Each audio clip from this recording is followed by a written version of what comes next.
Okay, I'm going to preface the story really quickly with saying that I was born in 1980 in Philadelphia to a woman named Ruth. And I learned that by reading it on my birth certificate when I was 7. And that's remarkable because up until that point, I had never met my mother. So I remember repeating her name over and over again in my head, and I just, for that few minutes of my life, it was just kind of, okay, I do have a mother. Granted, I knew there were mothers in the world, and my friends had moms, and I saw them at the grocery store and at school, but it just never really crossed my mind to ask questions about my mother at that time in my life. I was with my dad, we were having this grand adventure, as I call it. He was a jazz musician, so he spent a lot of time in jazz bars and jazz clubs and backstage in places where I shouldn't be, but it was all fun to me. So about a year after that, my dad died. He died of a drug overdose, which is typical of a lot of jazz players at his age and at that time. So he took basically all knowledge of my mother with him to the grave. And my family had no idea where I came from. He just showed up with a child. I looked like him, so they figured I belonged to him. So no one asked any questions. Fast forward 20 years. 28 years old, I live in Roswell, I'm divorced, I have 2 daughters, and I'm talking to my cousin one day and she says, have you gotten on MySpace? And this was around 2004. Facebook was really early. Twitter, I don't think was heard of at this point. And MySpace in my mind was like this seedy online teenage hangout. And I thought, no, I'm not really interested in MySpace. But she said, no, you have to do it because all the family's getting on and we can keep in touch. And I thought, wow, I can keep in touch with my family and I don't have to see them. So I'm in. I go to MySpace, I sign up, I get a page, I post some pictures, but because I still have this like image of it being seedy, I want to make sure my page is very on the up and up. And I write this very award-winning almost bio, and I post these very nice professional photos of me and my children. No selfies, none of that mess. And I'm on MySpace, and I connect with some friends and family, and it's going well. And I think, okay, I can do this. So about a year after that, an opportunity came up for me to go to Philadelphia. The company where I work has an office in Philadelphia. And it was kind of weird for me because Philadelphia is technically my hometown, but I don't know anybody there. There's that whole thing with my mom and that big question mark. But I wanted to go on a trip anyway, and my boyfriend at the time said, oh, well, maybe you can look for your mom while you're there. And I just thought that was the dumbest thing to say. I'm there for a day. Do I walk around and ask people, hey, do you know Ruth? And so I get on the airplane and I go to Philadelphia and we land around 9:30 at night. I turn on my phone to check on my children, of course, and I see I have a message from MySpace. And I look at it and I don't recognize the sender. So I go to MySpace and the message says, I'm sitting in an airplane on the runway in Philadelphia. The message says, hi Anna, my name is Nia. Is your mom's name Ruth? Are you from Philadelphia? And I literally looked around the plane like, okay, where are the cameras? This is not funny. And I look back at the message and I'm usually very cool, calm, collect. I have 2 daughters. I'm not really about, getting frazzled.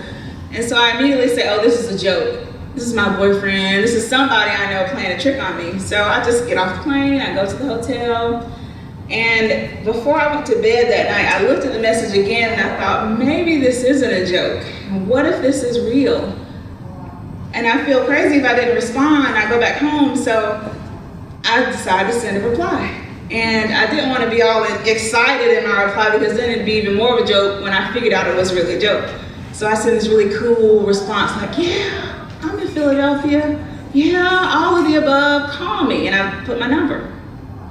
So the next day I get up, I don't have a call, no messages, no activity on my page. I go to my meeting, no activity on my page, and I think, okay, well, yeah, this was a joke, and I'll get home and deal with whoever.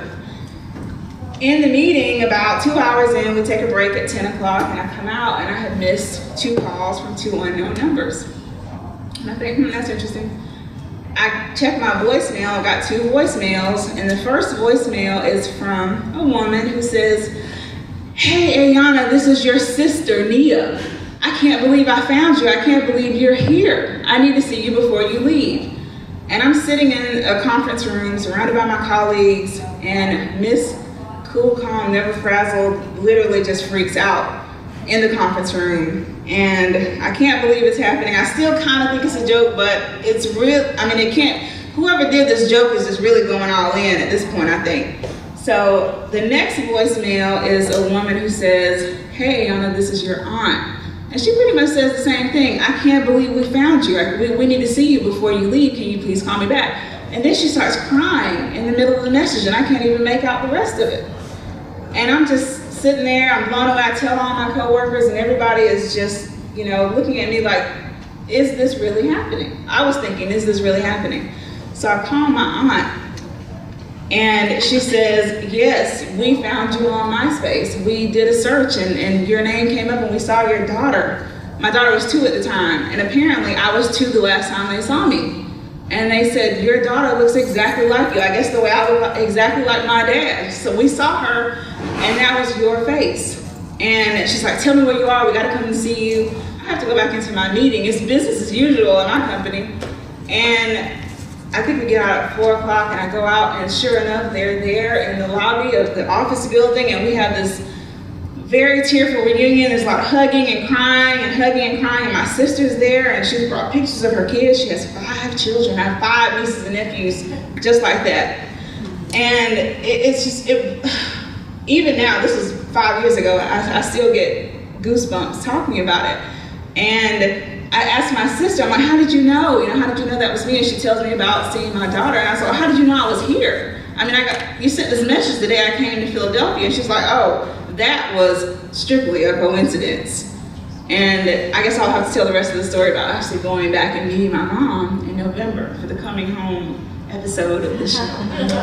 How's it going, everybody? My name is Shannon, and I have a confession to make. I have a Facebook problem.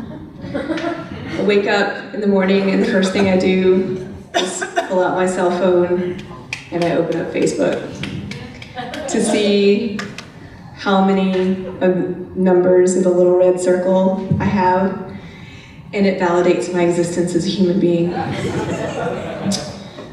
I agree that there are problems with the Book of Face. In fact, just today, I took one of my Facebook friends' words to heart. He posted an article from 11 Out Live News about all the security settings that you should change, so I went and did that immediately. But I think that it is a great social connector, and if you open up my Google Chrome, it's personal email, work email, Facebook. Those are the first 3 tabs that are there. And I believe it's hard for me because actually my 4 best female friends are not Facebookers, and it drives me batty crazy. I have to download and email them photos directly. It's like the Stone Ages with those girls. But the capacity that Facebook has to connect people, especially people that have been out of touch with one another for a really long time, is incredible. I'll never forget the first time this happened for me. I had been living here in Atlanta. I moved in January of 2008, and in about September or so, these guys who were some of my best friends growing up, they're twins, and they're gay now, and they wrote me, and they were like, "Are you here in Atlanta?" And I was like, "Yes." And it turned out they lived 1.5 miles away from me, and now they're my gay boyfriends. It was so fabulous. We run around together all the time, and I never would have known that they were so close by if it hadn't been for Facebook. So recently, I guess this was about 4 months or so ago, I got, the little 2 chat window message saying somebody sent you a message. It was this guy that I went to grad school with, and we had lost touch immediately after I went to grad school with him. And he was one of these officious stage manager guys, you know. He would like walk in the door of the management office that I ran with his little clipboard under his arm, and he would just launch right into his business with me every time, and just like, I need this, this, and this, and you know. Finally, one day, I was like, Scott, I'm gonna need you to stop and have a human moment of connection with me before you launch into business. You know, Shannon, how was your weekend? How's that delicious hazelnut coffee you're having? How are your feet? Anything before you launch into what you need from me that day. And in his message, right after we connected as friends on Facebook, he said, I want you to know, I think about you every day. And I was like, ooh, is he about to hit on me? This is like the, you know, we're long lost soulmates and I didn't even know it. He said, when you said that to me, it made a lasting impact on me. And now I work in the theater still, and I work with people who do that same thing. They just start talking business right away. And so when they do that, I say the same thing. We need to have a moment of human connection before we launch into business. And so those words, those sage words, have stuck with me every day. And it really was one of those moments where I realized that lasting impact that, you know, they tell you that you can have on anybody's life without even realizing it. And so 10 and a half months from now, I'm turning 40, and I've decided that I'm going to open up the Facebook and open up the map, and I'm going to pick out 4 people from the different decades of my life, and I'm going to say, I'm coming to your town, and I want you to tell me a story about my impact on your life. Can you tell me a story that I don't know about myself? We'll see how it goes. How are we doing tonight? Awesome. All right, well, I'm going to start off with a couple of things. First of which, I'm sure you guys are familiar with an individual by the name of Carrie Elways. It's the star of Robin Hood Men in Tights and The Princess Bride. Everybody's pretty familiar, you know, tall, blonde, handsome dude. Yeah, you know who he is. And I'm sure a few of you are, you know, a little more than familiar with this concept called Dragon Con. That's right, that Dragon Con. So the thing was, this year, I was even more excited than you. I had 3 different outfits for 3 different days, and I was pumped to go. Even more so because my best friend decided a couple of months ago that she finally had enough money to go with me. And it's not a cheap endeavor. The tickets are expensive, you've got to pay for food, and you're walking around downtown all weekend. It's a commitment, my friends, to live like a nerd in that concentrated window of time. So I go to Dragon Con, I'm all pumped, but the very unfortunate aspect this year is that a few months before we were supposed to go, after she's bought her ticket and she's so jazzed because we've never been able to go together, my friend Meg got diagnosed with breast cancer. And her doctor basically let her know that, unfortunately, due to chemotherapy treatments, she was going to be too low on the white blood cell count to be around that many people. She would probably get sick, and so she couldn't go. And that was particularly heartbreaking for her and, you know, myself as well, because we grew up watching Carrie Elways, and he was just our romantic hero, and he was going to be at Dragon Con this year. So she was just devastated that she didn't get to go and experience this, because we were just going to stand in line and completely nerd out all over this poor man. But I go, and I decided that my mission this year was to meet Carrie Elways on behalf of my friend Meg. And so I went with my friend Morgana, and we stood in line for well over an hour to meet this man. And we don't care. We see banners all around us. Follow Carrie Elways at Carrie Elways on Twitter.com. Follow him on Facebook. Promote his new book, you know, because he's got this new book coming out called As You Wish, which is a very popular catchphrase for him. And so we stand in line, and I'm surrounded by Goblin Kings and Princess Buttercups and every nerd costume imaginable, even a few fellow pirates. It was fantastic.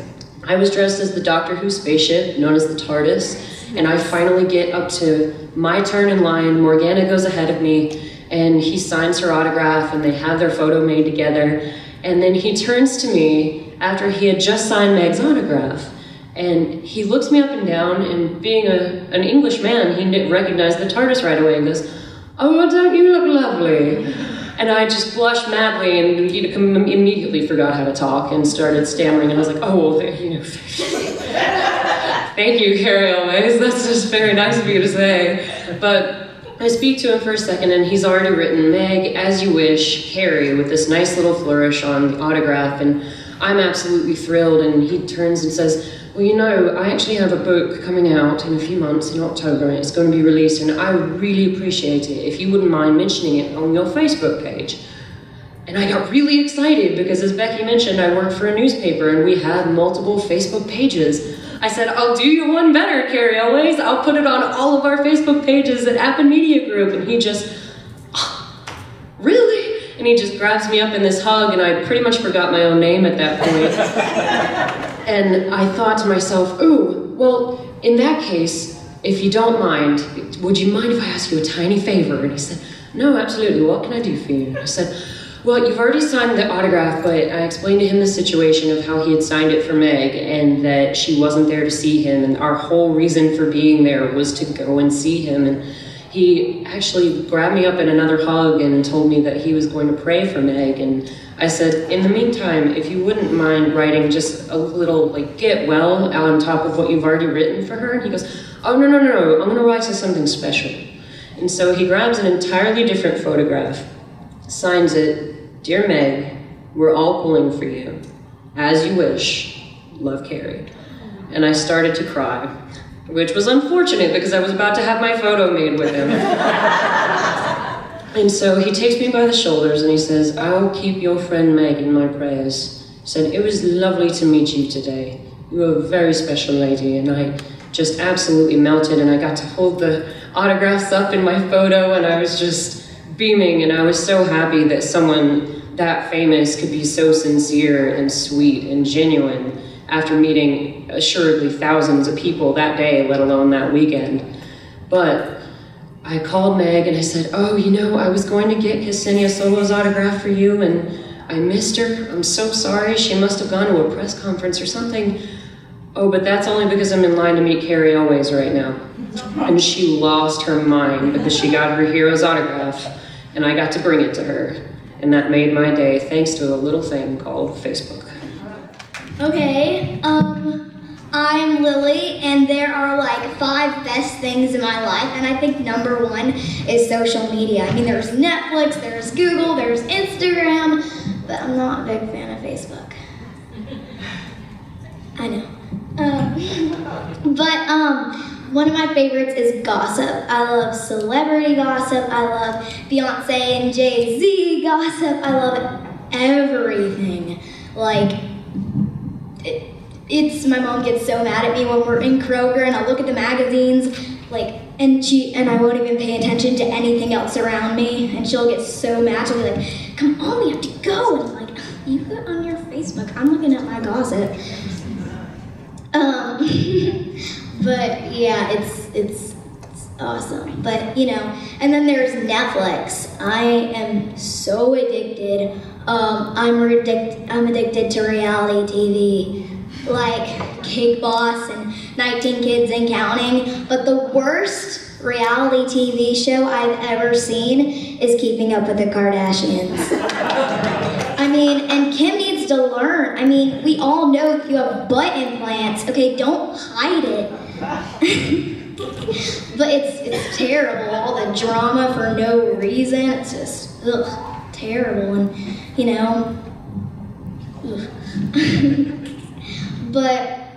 and then there's Pinterest, which I love, and I'm addicted to all the facts and everything. Did you know that the Irish back then used to think that redheads would die and then become vampires? And everything is true on Pinterest.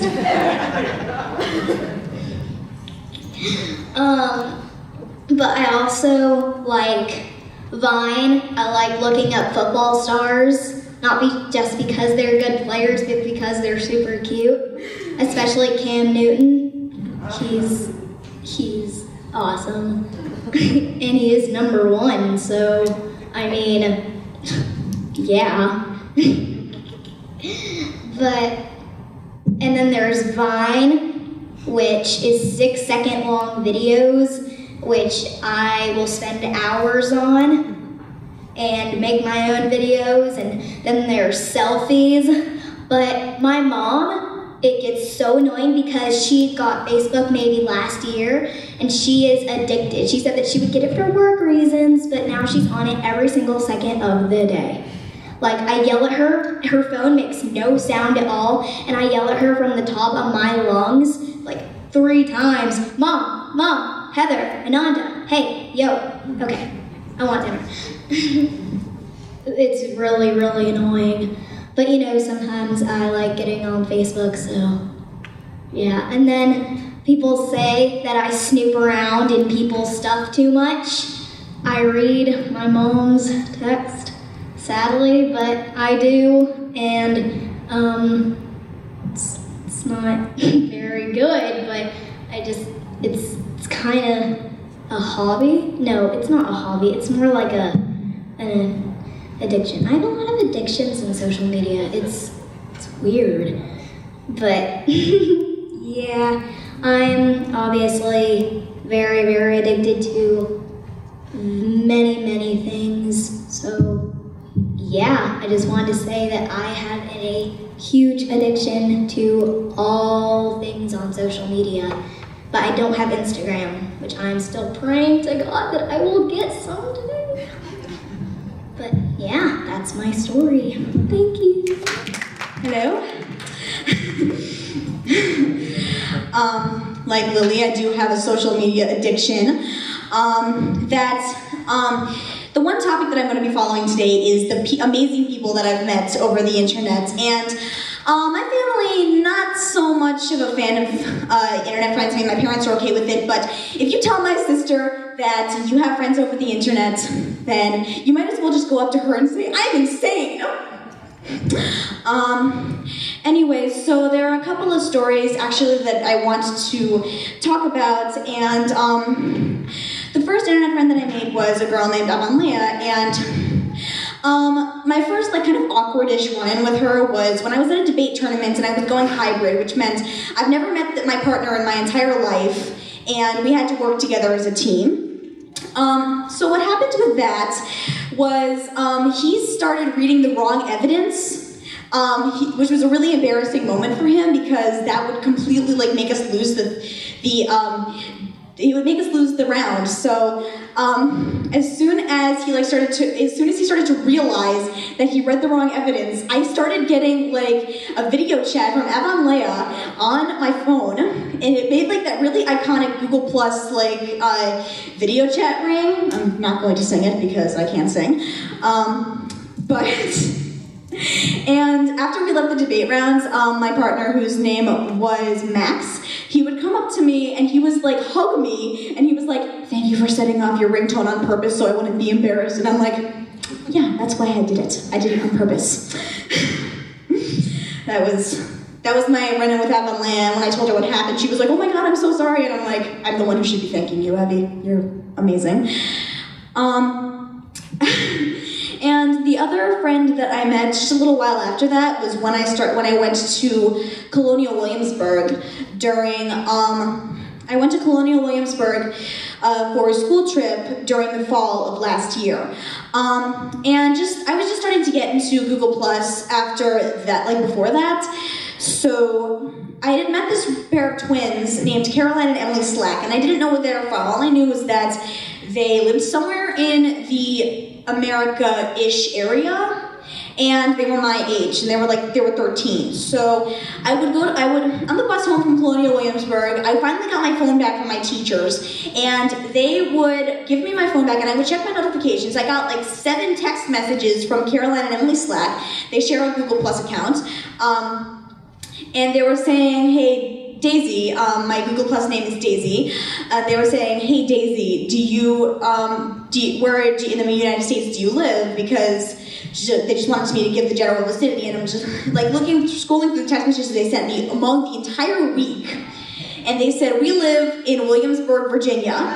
I just left Williamsburg, Virginia. They lived within the 1 mile radius of the hotel that I was staying in, and I could have easily walked like 30 minutes from the hotel and made it back in time for the breakfast period during the school.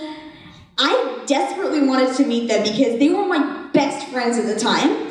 So that was the most disappointing school trip ever.